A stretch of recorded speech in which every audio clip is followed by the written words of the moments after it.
Like करें, उसके बाद सब्सक्राइब करें और बेल आइकन को दबाएं ताकि हमारे वीडियोस आप तक सबसे पहले पहुंचे। खुशी कैसे मिलेगी, हम खुश कैसे रहेंगे? बाज़ाब्ता तौर पर बड़े बड़े स्कॉलरों ने और लेक्चरार हजरात ने इस तरीके की बातें की है, खुश रहिए खुश रहिए।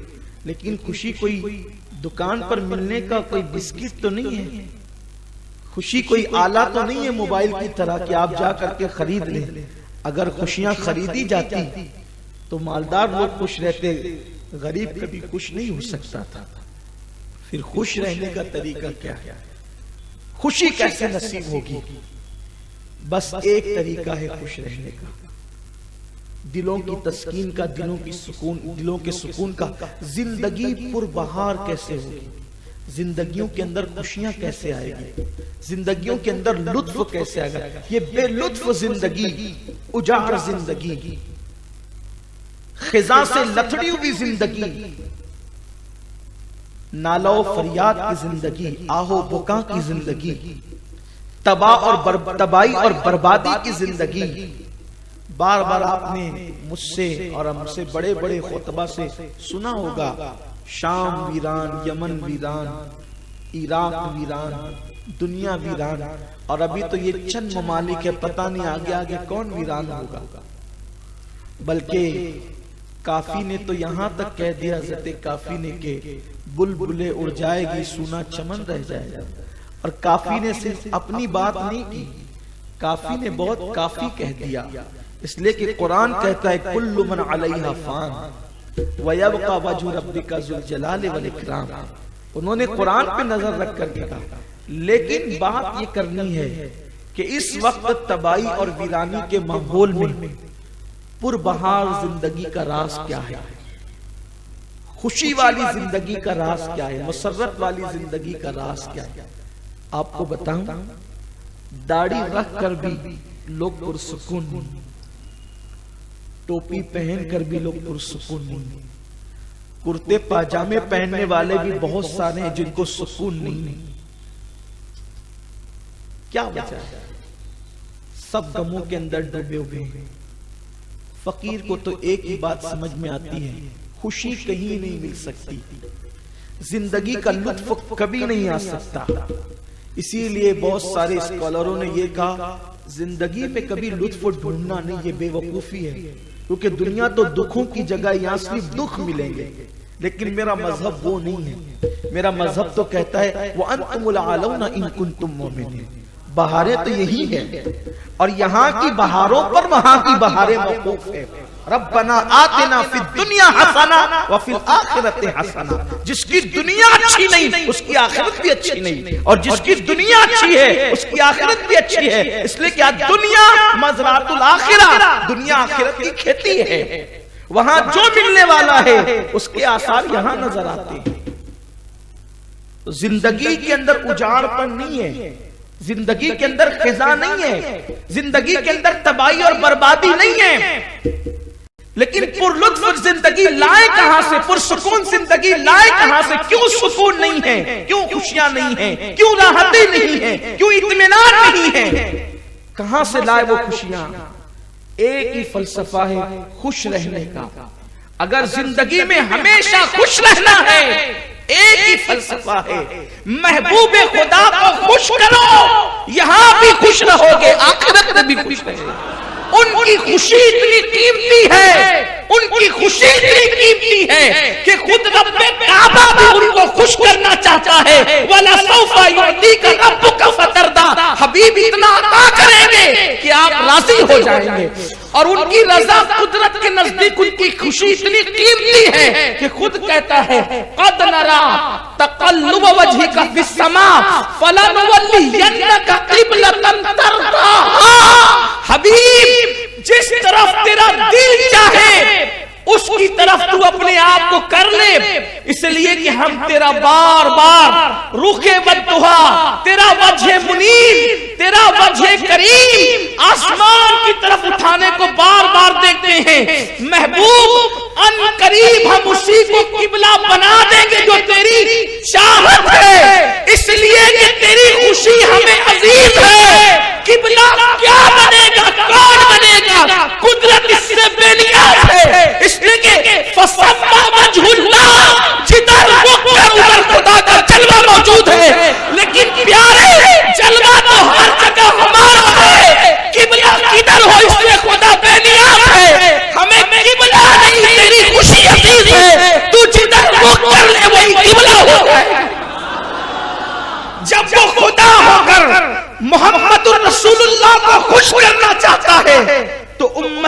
के लिए उनको खुश करना कितना अहम है। अगर हम हुजूर को, एक ही खुशी है, हुजूर को खुश कर लें, दुनिया भी खुशी में और आखिरत भी खुशी में ढल जाए, उन्हें खुश। हम इसलिए गमगीन है कि हुजूर को खुश नहीं करते, हम इसलिए गमगीन है, जिंदगी पुरलुत्फ नहीं है, लुत्फ रूट कर चली गई है, लुत्फ जिंदगी से रूट कर चला गया है, खुशियां जिंदगी से रूट कर चली गई। मना लाओ उन खुशियों को, लेकिन वो खुशियां किसी दुकान में, किसी मैखाने में नहीं मिलेगी। वो खुशियां किसी अल्लाह अकबर आराइश और ज़ेबाइश में नहीं मिलेगी। बस एक है, मोहम्मद रसूलुल्लाह को खुश करो, हर खुशी तुम्हें मिल जाए। और उनको खुश नहीं किया तो मेरा अल्लाह फरमाता है, इन्नल्लज़ीना यूज़ूना अल्लाह व रसूलहु लअनहुमुल्लाहु फिद दुनिया वल आखिरह। जो मेरे महबूब को अज़ियत पहुंचाते हैं, अल्लाह फरमाता है जो अल्लाह और उसके रसूल को तकलीफ पहुंचाते हैं, अज़ियत पहुंचाते हैं, लअनहुमुल्लाहु फिद दुनिया वल आखिरह, अल्लाह उनसे रहमत को छीन लेगा, दुनिया में भी और आखिरत में रहमत छीन ली जाए। अल्लाह को तो कोई अजियत पहुंचा नहीं सकता। बस यहां पर मेरे अल्लाह ने अपनी अजियत इसलिए बयान की, बात इतनी है, अल्लाह के लिए नहीं कहता, सिर्फ समझाने के लिए कहता हूं। जब मोहब्बत उस हद को पहुंचती है ना, जब मोहब्बत उस हद को पहुंचती है, ताकस न गोयत बाद अज़ां तू दी गरम मन दी गरी। जब मोहब्बत उसको पहुंचती है कि जब चोट तुझे लगे तो दर्द हमें महसूस हो, चोट तुझे लगे और दर्द हमें महसूस हो, ये मोहब्बत की इंतहा होती है। कुदरत को तो कोई अजियत पहुंचा नहीं सकता, उसको कभी अजियत नहीं पहुंचती। आप मर जाए वहां कोई फर्क नहीं पड़ता, आप जैसे 50 मर जाए, हम जैसे करोड़ों मर जाए, इसलिए कि जिंदगी उसी ने दी है, मौत उसी ने दी है। कहीं सफे मातम बिछता है, लेकिन वहां कोई असमत है, वो वहां जिंदगी और मौत की हैसियत क्या है। करोड़ों मरते हैं, करोड़ों जीते हैं, वो गमों से पाक है और वो हमारी तरह खुशियों से भी पाक है।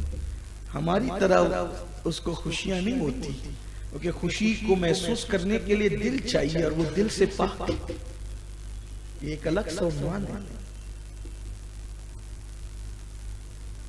वो बेनियाज है, माज़अल्लाह अल अयाज़ु बिल्लाह। किसी जगह उसका घर ढा दिया जाए, वो शान बेनियाजी, उसकी रुबूबियत में कोई फर्क नहीं आता, उसको कोई अजियत नहीं पहुंचा सकता। तो क्यों अजियत उसको पहुंच नहीं सकती? तो बेनियाज। तो फिर क्यों कहीं इन्नल्लज़ीना यूज़ूना अल्लाह व रसूलहु, बेशक जो पहुंचाते हैं अल्लाह उसके रसूल को अजियत। तो यहां बिल्कुल वही मामला है कि महबूब अजियत तुझे पहुंचती है, जिसने तुझे तकलीफ पहुंचाई तो गोया उसने अल्लाह को तकलीफ दी। मय्युती रसूल फ़क़त अता अल्लाह, जिसने इताअत की अल्लाह रसूल की, उसने अल्लाह की इताअत की। तो जिसने अजियत पहुंचाई रसूल को, उसने अजियत पहुंचाई अल्लाह, वरना अल्लाह को अजियत नहीं पहुंचाई जा सकती। इंसान पूरा मैखाना उठा के पी जाए, अल्लाह ताला को क्या अजियत पहुंची? तू मरता है मर, तू जहन्नम में जाता है जा, वो बेनियाज है। लेकिन उसको अजियत नहीं पहुंचती, अजियत पहुंचती है महबूब को। तो महबूब को अजियत पहुंचती है तो महबूब की वजह से, क्योंकि प्यार हबीब का ना, महबूब को गमगीन देखता है, महबूब को गमगीन देखता है, तो फिर उसकी रहमत बेचैन हो जाती है, उसकी रहमत बेचैन हो जाती है जब महबूब को गमगीन देखता है। तो अजियत इस तरह अल्लाह को पहुंचती है कि महबूब को अजियत पहुंचाई जिसने, गोया उसने अल्लाह को अजियत पहुंचाई। तो अब महबूब को तकलीफ कब पहुंचती? जो खुशियां छीन ली गई है मुसलमानों से, बस वजह यह है कि हमने रसूल पाक को खुश करना छोड़ दिया। और जिस दिन हम हुजूर की खुशी का ख्याल करेंगे, हर खुशी हमारे घर चल कर आएगी, हमारे कदमों में चल कर आएगी। तो हुजूर को अजियत कब पहुंचती है? जब कोई बंदा रसूल पाक की नाफरमानी करता है, हुजूर ने जिन चीजों से मना किया उन चीजों को करता है, हुजूर को अजियत पहुंचती है, हुजूर को तकलीफ पहुंचती। अब आप अंदाजा करें, इस हदीस के आईने में देखें, हम में कितने लोग हैं कि एक दिन में हुजूर को कितनी बार खुश करते और कितनी बार तकलीफ पहुंचाते, कितनी बार अजियत पहुंचाते। हम अपने आप को देखें, कितने गुनाह करते हैं।